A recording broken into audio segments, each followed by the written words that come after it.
paz do Senhor, meus irmãos. Estamos aqui de volta no Templo da Assembleia de Deus, Ministério do Belém, Campo de Presidente Prudente, para mais uma vez trazer os subsídios da lição da Escola Bíblica Dominical, essa maior escola do mundo em termos cristãos. E na lição de número 8, hoje, nós falaremos sobre ser verdadeiros. Ser verdadeiro em todo o tempo? Você consegue ser verdadeiro em todo o tempo? O que você entende sobre ser verdadeiro? Bom, a gente vai falar sobre isso hoje. E o texto áureo começa com a seguinte indagação, ou melhor, com o seguinte conselho. Bem-aventurado o homem a quem o Senhor não imputa maldade, em cujo espírito não há engano. Salmos 32, verso 2. Lembrando que Salmo não tem versículo, tem verso. Verdade prática. A verdade prática diz o seguinte: Jesus chamou de hipócritas as pessoas que praticam boas ações, não por compaixão ou outros bons motivos, mas para obter glória diante dos homens. Para dar bases para toda essa discussão sobre ser verdadeiro, a leitura bíblica em classe já inicia o próximo capítulo do Sermão do Monte, Mateus capítulo 6, versículos 1 a 4.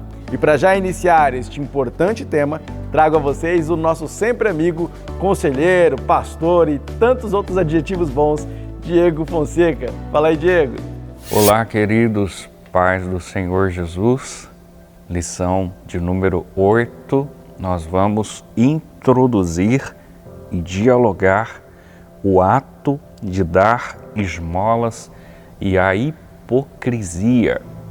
Pois bem, introdutoriamente, é válido destacar que entre os valores propostos por Cristo, os capítulos 5 e agora no capítulo de número 6, a discrição é apresentada no início do presente assunto. Capítulo 6 de Mateus.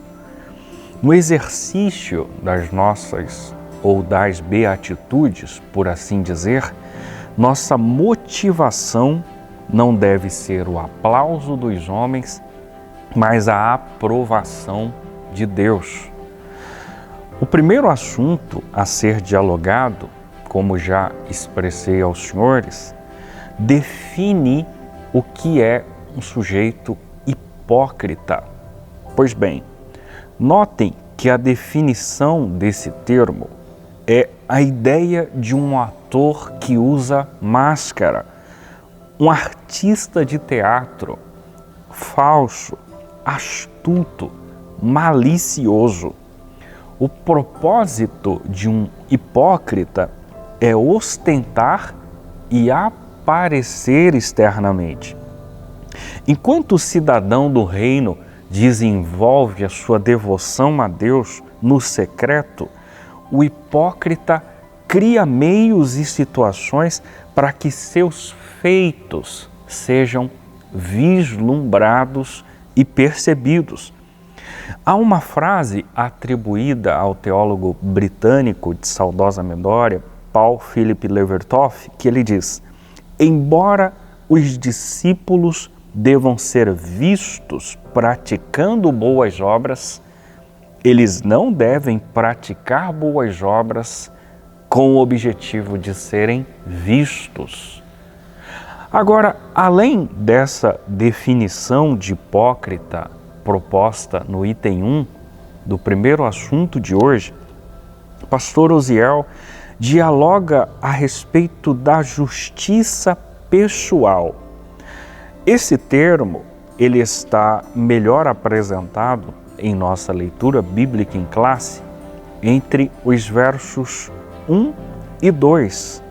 Notem os senhores que no versículo 1, a expressão no material proposto em nossa revista utiliza o termo esmola.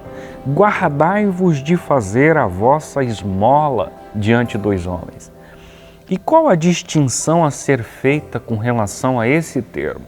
Pois bem, a Almeida Revista e Corrigida, uma literatura muito utilizada no movimento pentecostal, em especial nas Assembleias de Deus, adota o termo conforme visto na leitura bíblica em classe, o termo esmola.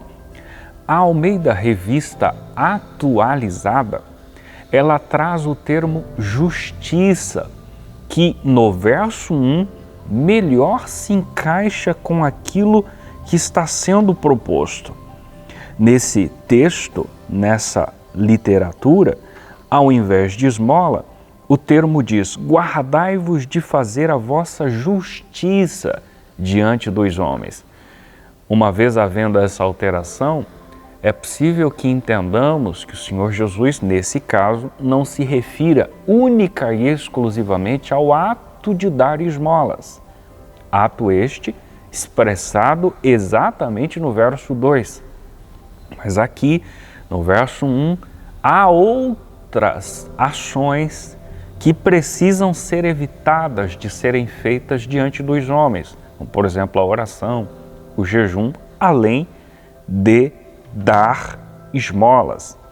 Agora percebam, os senhores, que o nosso Senhor, nesse quesito, não estava combatendo a prática de boas obras, porque ele já havia ensinado que os seus verdadeiros discípulos deveriam brilhar em meio às suas boas ações. A justiça pessoal que Jesus combate aqui é aquela que busca o aplauso, os louvores humanos.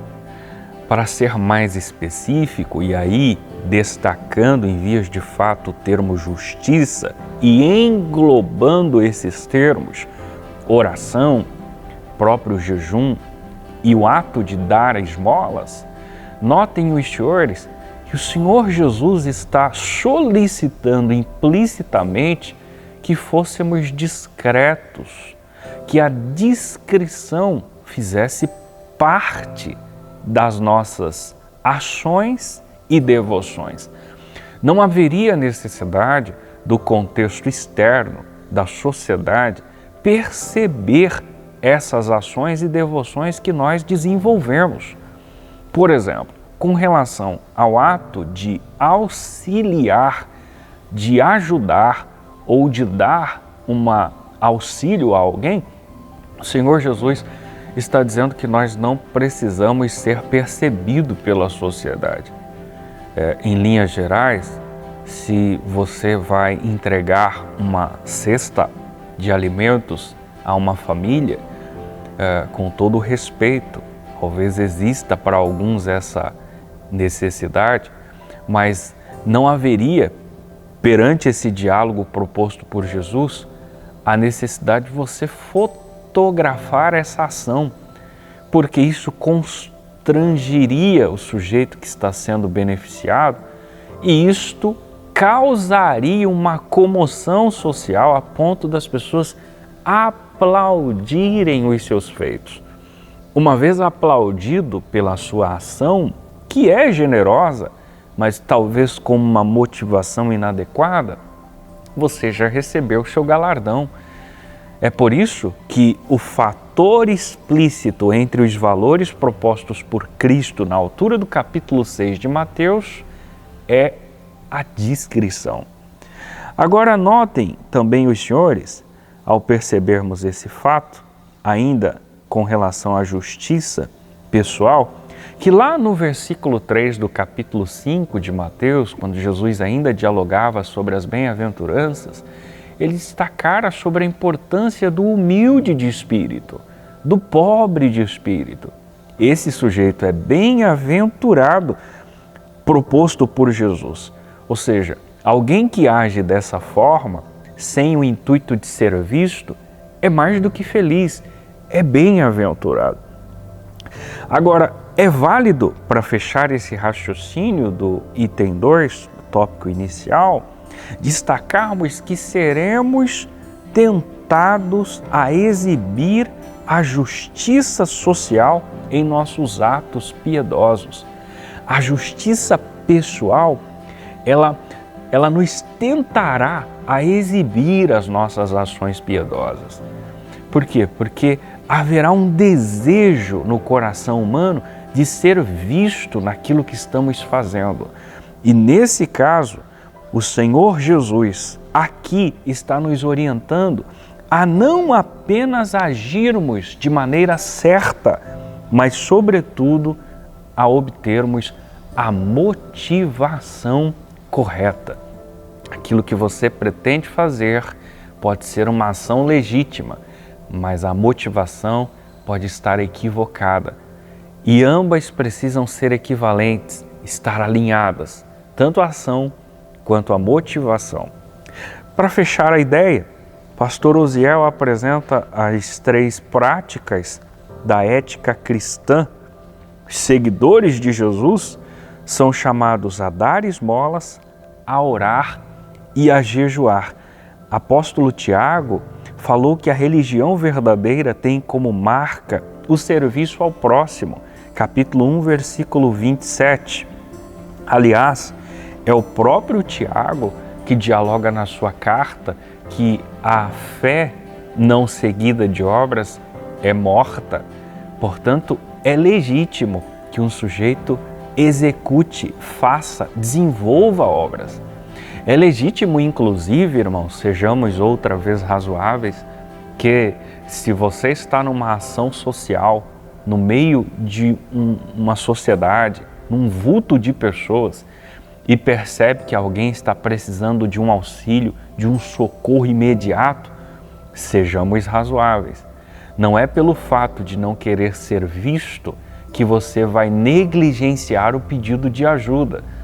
Ora, eu não vou ajudar a pessoa porque tem tanta gente aqui, eles vão ver o meu feito e eu já vou ser galardoado. Sejamos razoáveis. É óbvio que não é nesse sentido, haja vista que a sua motivação não é essa. Será visto porque o contexto o faz, não porque você o fez para que isso acontecesse. Então é preciso ter cautela, inclusive nessas interpretações. Mas nesse quesito, observe que o pastor Osiel, com relação às práticas da ética cristã, nota e pede para que observemos que as 3 práticas da ética do serviço cristão envolvem os nossos bens, porque fala sobre oferta, envolve o nosso espírito, porque dialoga a respeito da oração, e envolve o nosso corpo, porque dialoga a respeito do jejum. E ambas são direcionadas a Deus, ao próximo e a nós mesmos. Agora note um detalhe imprescindível no versículo de número 2 do capítulo 6 de Mateus. Dar esmolas era um item essencial na espiritualidade judaica, ao ponto que Jesus espera que se dê. Haja vista que ele não diz se deres esmola, que se ele dissesse isso seria uma possibilidade, mas ele diz quando deres, porque a expectativa é que se dê. A misericórdia, haja vista que esse é um ato que quando se dá esmolas é evidenciado, é uma das beatitudes, é uma bem-aventurança. Os misericordiosos alcançarão misericórdia. Desde que essa, abre aspas, misericórdia não se torne ostentatória, este ato piedoso será aceito diante de Deus. E meus irmãos, no tópico 2, nós falaremos sobre um assunto que eu falo todo dia quase nas minhas aulas presenciais. Qual é a motivação pelo qual você faz o que você faz? Pelo quê? Qual é a real motivação pelo qual você trabalha para Deus? Uma vez eu fiz uma pergunta dentro de uma igreja que causou um tanto desconforto. Eu disse o seguinte: se Deus cansasse, pegasse o diabo com os 2 dedinhos assim, ó, mandasse para outro universo e dissesse o seguinte: olha, a partir de agora eu vou aniquilar o inferno, vou acabar com ele, e você fazendo o que você fizer, agindo como quiser agir, sendo o que quiser ser, você vai entrar no céu. Universalismo, essa é a ideia do universalismo. Você, no final das contas, sempre vai para o céu no final das contas. Não importa o que você faça, você vai para o céu. A porta está escancarada e pronto. Se Deus fizesse isso, eu disse para a igreja, você continuaria vindo à igreja nos domingos? Você continuaria adorando a Deus? Continuaria se preservando do mal? Continuaria buscando santidade? Continuaria orando, jejuando, entregando sua oferta? você não mudaria nada na sua conduta? Se a sua resposta for, nossa, se o céu fosse escancarado, não importa o que acontecesse, eu ia cair na gandaia. Você está na igreja pela motivação errada. Agora, se você diz, não, Júnior, eu não sirvo a Deus porque o céu está prometido, mas eu sirvo a Deus porque eu amo de verdade. Aí a sua motivação está certa. Então não importa se céu ou inferno existem ou não existem, você serviria a Deus porque você o ama. A sua motivação é outra. E é por isso que acabamos indo para o céu. Porque Cristo nos justifica e nos leva para lá, sem nós merecemos. Mas a nossa motivação pelo qual fazemos o que fazemos não é para herdar a salvação, mas porque realmente olhamos para a cruz e amamos aquilo que Ele fez por nós. E aí, essa palavra motivação é o que vai balizar também o tópico 2 dessa lição. Por quais motivos o seu coração age? A palavra caridade tem essa ideia de um amor que age. E ser generoso, ser caridoso, é algo extremamente bíblico. Tanto no Antigo Testamento, na lei, a lei tem vários pontos acerca da caridade. Isso você lendo tanto Êxodo quanto Números, Levítico, principalmente Deuteronômio, você vai avaliar que existem vários conselhos e normas para a caridade. O cuidado na lei de Moisés com órfãos, viúvas, necessitados, estrangeiros, escravos, é uma coisa sem comparação no mundo antigo, olhando para o mundo antigo. Mas mais do que isso, a caridade também está presente nos ensinos de Jesus, ao ponto de muitas vezes, no tempo de hoje, fazerem uma releitura errada, dizendo que Jesus seria uma espécie de marxista. Muito pelo contrário. Mas Jesus tinha um alto padrão em relação à caridade. Da mesma forma, a igreja inicia a partir de uma ideia de coletividade, de amor, de caridade, de transformação, de entrega própria, ao ponto das pessoas entregarem o que tinham para que os outros não tivessem falta. Portanto, a caridade está presente em toda a Bíblia, Antigo, Novo Testamento e na própria história da igreja. A palavra gamal, no hebraico, que traduz essa ideia de repartir, dar recompensa, agir generosamente, nos transmite a força da caridade. E a vida é uma dádiva pela qual somos gratos e por isso somos generosos. Quando Jesus nos deu essa vida, quando Deus nos deu essa vida, nós enxergando-a como um presente de Deus, entendemos que devemos ser gratos por aquilo que Ele nos dá, por aquilo que Ele fez conosco. Por pior que tenha sido a nossa infância, por mais dificuldades que passemos no momento, toda vez que nós puxamos o ar, nossas 93 trilhões de células do nosso corpo vibram, porque Deus nos deu vida. E essa vida, ela é motivo pela qual agradecemos a Deus. E essa gratidão, ela não pode ser apenas de palavra, como João diz, mas deve ser também em ato e em verdade. Ou seja, a gratidão exige ação. Não existe esse negócio de gratidão sem ação. A gratidão não é só um sentimento. Ela é algo que exige que nós façamos alguma coisa que demonstre essa gratidão. Muitas vezes nós temos a impressão de que quanto mais nós trabalharmos para Deus, mais recompensas teremos. E isso é verdade. Existe uma ideia de galardão e de recompensa na Bíblia, principalmente no Novo Testamento. Na verdade, também no Velho, com bastante força. Mas no Novo Testamento há uma lupa em cima do real motivo pela qual fazemos o que fazemos. Os fariseus colocavam uma máscara sobre si e Jesus condena diretamente aqui este ponto em que os fariseus se exibiam, ou seja, a face do religioso. Sempre que eu vejo alguém santo demais, meus irmãos, eu coloco não um pé para trás, mas dou uma bela corrida para trás, porque essa ideia de santo demais é perigosa. Uma vez eu brinquei e acho que desagradei alguém, quando alguém se demonstrava muito santo e no conversar se dizia que fazia muita coisa e que orava horas e que jejuava demais e que fazia tais coisas. E quando aquela pessoa começou a se exibir demais, eu comecei a pensar assim, irmão, na verdade até brinquei com ele, quando será o velório? Ele falou, como assim? O seu velório? Como assim? O senhor vai morrer. Santo assim desse jeito, sendo tão santo desse jeito, o senhor não vai ficar aqui na terra não, Deus vai buscar o senhor. E aquele irmão, logicamente, não deve ter gostado muito, mas a brincadeira foi válida para dar também uma lição. Às vezes eu confesso o meu pecado de, às vezes, ser sarcástico para poder trazer uma lição para alguém. Irmãos, não existe essa ideia de santo demais, você é chamado a ser santo e perfeito, mas é uma progressão. Então, quando alguém se parecer santo demais, desconfie. Há um problema ali, deve haver um problema, ou pelo menos uma máscara. E Jesus condena essa ideia de se colocar uma máscara dizendo-se santo demais, quando nós sabemos que não é. Ninguém é santo nesse sentido, pleno e perfeito. Todos nós somos santos porque Cristo nos santificou. Se não fosse isso, nós seríamos podridão, estaremos no charco de lodo do pecado.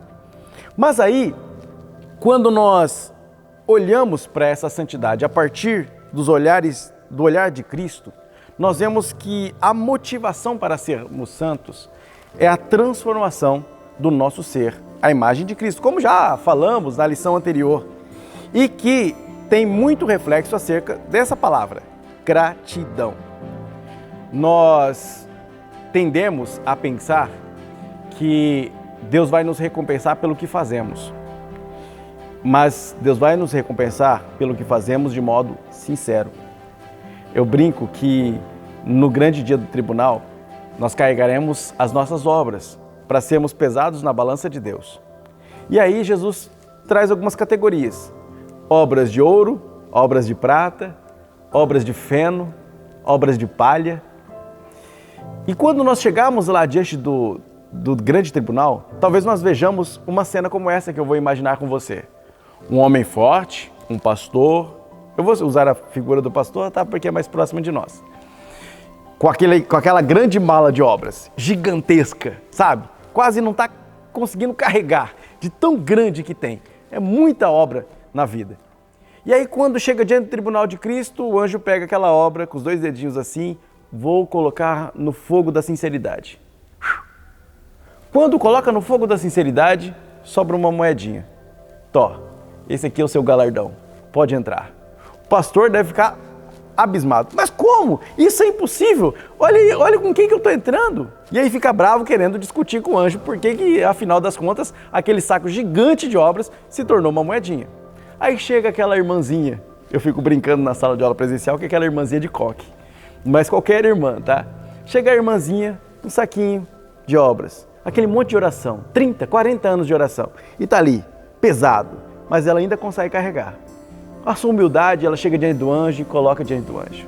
O anjo pega, vamos passar no fogo da sinceridade. Coloca, não queima nada. Volta o saco com o mesmo peso e entrega na mão. Logicamente, aquele pastorzão que ficou com a moedinha na mão começa a comparar. Epa, peraí, a minha é só uma moedinha, o meu galardão é só uma moedinha. E o da mulher está grande, cheio, é muita coisa, muito galardão. Um galardão 100 vezes maior que o meu. Pois é, foi o fogo da sinceridade, da motivação que gerou essa discrepância. Sabe por quê? Porque no final das contas o que vai sobrar é aquilo que realmente fazemos com o coração sincero diante de Deus. Toda vez que você recebeu uma glória e que não te era devida, você já recebeu sua paga. Então não espere galardão no céu. Toda vez que você tem a fama na terra, pelo aquilo que você faz para Deus, não espere recompensa no céu. Você não terá, você já teve aqui na terra. Portanto, cuidado com a motivação pela qual você faz. Muitas pessoas têm uma bela performance e aí recebem a sua recompensa pela performance que têm. Mas é só o que vão receber. Lá no céu vai sobrar uma moedinha. Mas se você realmente tiver em seu coração sinceridade e desejo de fazer sem exibir-se, sem querer se mostrar, talvez chegando lá no céu, o que você trouxer vai permanecer. E aí o seu galardão será grande. Portanto, seguimos o conselho que nos é dado todo mês na Santa Ceia. Examine-se, pois, o homem a si mesmo. O verbo examinar aí, no grego diakrino, tem o sentido de colocar no microscópio, de examinar ponto a ponto. Pelo qual motivo? Eu disse isso numa pregação uma vez. Pelo qual motivo você coloca a mão no pão? Pelo qual motivo você coloca a mão no vinho? Se for por um mero ritual, não coloque. Não coloque. Porque todos pecamos, todos somos pecadores quando colocamos a mão no pão ou no vinho. A motivação pela qual colocamos a mão no pão e no vinho é que define se nós estamos conscientes ou não do ato que fazemos. E aí, quando nós olhamos para isso e percebemos o nosso grau de insinceridade, nós pedimos a Deus como aquele personagem no Novo Testamento: Senhor, ajuda-me na minha incredulidade. Ajuda-me, porque eu sei o quão falho eu sou. E aí nós enxergamos o próximo por esta empatia. Eu olho para o próximo e digo: eu sei que você peca, porque eu também peco. Eu sei que nós dois sofremos com os nossos pecados e eu compartilho da sua dor. Por isso, vou te ajudar. Por isso, vou buscar influenciar você a ser melhor do que eu. O discípulo, ele é exatamente aquele que busca ser igual ao mestre. Nós somos discípulos do grande mestre. E aí nós somos chamados a fazer discípulos que nos imitem, mas apenas quando nós imitamos o grande mestre. Se nós colocarmos máscaras e fingirmos ser quem nós não somos, nós nos igualamos aos fariseus que tocavam trombeta, que colocavam pedaços da lei em sua cabeça, nos seus braços e que faziam amostras da sua religiosidade pelas praças, mas que no final das contas a única coisa que eles eram é aquilo que Jesus os condenou: sepulcros caiados, bonitos por fora, podres por dentro. Nós não somos chamados à justiça própria, ao orgulho próprio, mas sim à sinceridade naquilo que fazemos. Porque se nós fizermos assim: olha, Senhor, olha aqui Jesus, na hora da oferta. Sabe aquele irmão que pega a nota de 100 ou nota de 50, dobra e coloca na salva bem ostentosamente, colocando para que todo mundo veja que é uma nota de 100 ou uma nota de 50, para colocar na salva? Pois é, este orgulho próprio deve ser condenado. Esta ideia de doar aparentando, mostrando aparência, ou mesmo tentando dizer na conversa que ajudou fulano, que ajudou ciclano, como dizendo aquele irmão que na roda de conversa sempre coloca o modo como ele é generoso em ajudar alguém. Tudo isso já existe paga para essa doação, já existe paga para esta obra. Nós somos chamados a ser diferentes. Nós somos chamados a que a nossa mão esquerda não saiba o que a direita faz. Nós somos chamados a doar a todo mundo, a buscar o melhor das pessoas, a transmitir e a doar sentimentos, dicas, a sermos capazes de oferecer o melhor às outras pessoas, nosso tempo, nossa capacidade, nosso talento às outras pessoas, servir ao próximo sem esperar retorno e sem esperar notoriedade para isso. Muitas vezes nós vamos descobrir homens famosos que foram grandes doadores, grandes mantenedores, só depois que eles morreram. Essa obra é a obra que glorifica a Deus. É a obra que não precisa de notoriedade ou de fama, mas que fica no coração de quem foi ajudado, sem precisar de notoriedade nenhuma. Lembre-se de um último conselho aqui. Nós somos chamados a que as pessoas sejam tentadas a glorificar a Deus pelas nossas obras. Guarde esta frase, que as pessoas sejam tentadas a glorificar a Deus pelas nossas obras. Quando as pessoas realmente se maravilharem e glorificarem a Deus pelas nossas obras, estaremos realmente ofertando de modo correto, sendo caridosos de forma correta, sendo generosos de forma correta e realmente sendo perfeitos conforme a imagem de nosso Pai que está no céu. Realmente seremos chamados filhos de nosso Pai. Amém? Muito bem, queridos. Atingimos, portanto, o tópico 3 da nossa abordagem de hoje, onde falaremos sobre o Deus que contempla o bem que realizamos. Eu quero iniciar essa exposição ressaltando 2 textos, ou por que não dizer 2 versos, da leitura bíblica, versos 3 e 4 do capítulo 6 de Mateus, que diz: mas quando tu deres esmola, não saiba a tua mão esquerda o que fez a tua mão direita, para que a tua esmola seja dada ocultamente, e teu Pai, isto é, Deus, que vê em secreto, te recompensará publicamente. Amados, o tópico 3 dialoga dentro destes dois conceitos, destes dois versos propostos no capítulo 6 de Mateus, ao ponto que o diálogo inicial deste tópico final é o Deus que tudo vê. Repito, o Deus que vê absolutamente todas as coisas. Um dos atributos mais destacáveis em relação ao nosso Deus e conhecido por você, leitor da Bíblia Sagrada, é a onisciência. Um radical dessa expressão tem origem latina, omnis, que dialoga a respeito da totalidade. Nesse quesito, total ciência, total conhecimento. O nosso Deus, no seu conhecimento, é arquétipo, conhece tudo antes mesmo da existência do universo. O nosso Deus é absoluto, inato, imediato, sucessivo, completo, pleno e não necessita de nenhum processo de raciocínio. O nosso Deus é o eu sou, não é o eu era, como nós lemos em Isaías 43:13. Ainda antes que houvesse o dia, a conjugação que melhor se encaixaria é dizer eu era. Mas o texto diz eu sou, o mesmo eu sou de Êxodo capítulo 3, versículo 14, quando o Senhor disse a Moisés: se apresente dizendo eu sou, me enviou a vós. Este mesmo eu sou de Êxodo 3:14 é o mesmo de Isaías 43:13. E quando na segunda pessoa da Trindade apresentado por Cristo, é aquele que o autor aos Hebreus 13:8 diz: Jesus é o mesmo, ontem, hoje e eternamente. Ele independe de raciocínio, ele não existe para ele surpresa ou fatores desconhecidos.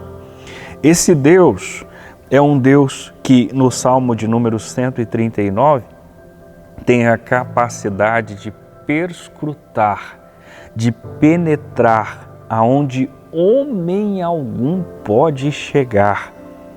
E se lermos, e eu peço que você faça essa observação porque é válida, o Salmo de número 139, os primeiros versos diz: Tu tens me procurado e me conheces, ó Deus. Tu conheces o meu assentar e o meu levantar, e de longe entende o meu pensamento. Cercas a minha vereda e o meu deitar, e conhece todos os meus caminhos. Não há uma palavra em minha língua, mas eis que, ó Senhor, Tu sabes de tudo. Tu me envolves por trás e frente e puseste a Tua mão sobre mim. Tal conhecimento é maravilhoso demais para mim. É tão alto que não posso alcançá-lo. Este mesmo Deus vai dizer que o verso 16, 15, 16, 17, a respeito de um Deus que conhecera-nos quando ainda éramos embrião, informe no ventre materno. Um Deus que conhece absolutamente tudo e todas as coisas. É a esse Deus que nós construímos a nossa devoção, através da oração, do jejum, que nós praticamos o nosso ofertório, a nossa contribuição, numa situação eclesiástica ou numa situação externa, num auxílio, numa ajuda, numa ação social, solidária, generosa. O nosso Deus é o Deus que contempla esta e aquela situação. E Ele pede que esta e aquela situação sejam feitas sem serem percebidas. Eu não preciso tocar trombeta, eu não preciso pedir visibilidade. O nosso Deus vê todas as coisas. E esse Deus que vê Diz o item 2, é o Deus que recompensa. O nosso Deus contempla tudo, diz o pastor Osiel, e, sobretudo, o que fazemos. Ele consegue perscrutar todas as coisas, diferentemente do homem que constrói concepções a partir daquilo que vê, que chega a conclusões a partir daquilo que está diante dos seus olhos. O nosso Deus vai na contramão desse comportamento. Capítulo 16 e 17 do primeiro livro histórico de Samuel revela esse fato. Jessé, o belemita, recebe agora a visita do profeta Samuel, que viera à sua casa para escolher entre os seus filhos o novo rei de Israel. Jessé destaca os filhos que estavam acostumados com um contexto bélico, que tinham uma postura de soldados e estavam ali para receber o profeta, muito bem posicionados, altos, robustos, que conseguem, a partir da sua aparência, inclusive convencer Samuel de que entre eles estava um ungido do Senhor. Samuel, convicto de que isso era um fato, é corrigido por Deus. Não se atente para a beleza ou para a aparência, porque eu não vejo como vê o homem. O homem enxerga aquilo que está patente aos seus olhos. Porém, eu, Deus, consigo perscrutar o coração. Convidaram o moço Davi, que cuidava das ovelhas do rebanho do pai no campo, e quando o menino chegou, o Senhor falou ao coração de Samuel: eis aí o meu ungido. Portanto, o nosso Deus é um Deus que recompensa. O Davi já havia cuidado das ovelhas do pai e eliminado um leão e um urso. Ninguém viu esse fato, mas Deus viu e publicamente recompensou a sinceridade do coração de Davi. Agora vejam vocês, pastor Osiel destaca: os verdadeiros servos do Senhor são conscientes de que quem recompensa é Deus. Por isso, praticam suas obras no anonimato, em secreto, por amor ao Pai e por sempre querer agradá-lo em tudo. O nosso Deus é o Deus que enxerga você aonde você estiver. Você pode não ser percebido por A, por B ou C, no seu ambiente profissional, naquilo que você desenvolve no contexto eclesiástico ou fora dele, porque você não o faz com esse intuito. Mas mesmo não o fazendo com esse intuito, o nosso Deus não deve absolutamente nada a ninguém, em seu devido tempo, ainda que o seu interesse não seja esse. O nosso Deus há de recompensá-lo. Eu fico e finalizo com uma expressão dita por Paulo na altura do verso 58 do capítulo 15 da sua primeira carta aos Coríntios. Portanto, meus amados irmãos, sejam firmes e constantes, sempre abundantes na obra do Senhor, porque nela o vosso trabalho não é vão no Senhor. Nós encerramos essa lição transmitindo esta ideia de que ser verdadeiro, transmitir a verdade de Deus é algo essencial para nós. A nossa justiça não pode se comparar à justiça que o mundo, o sistema mundano, oferece como ideal de justiça.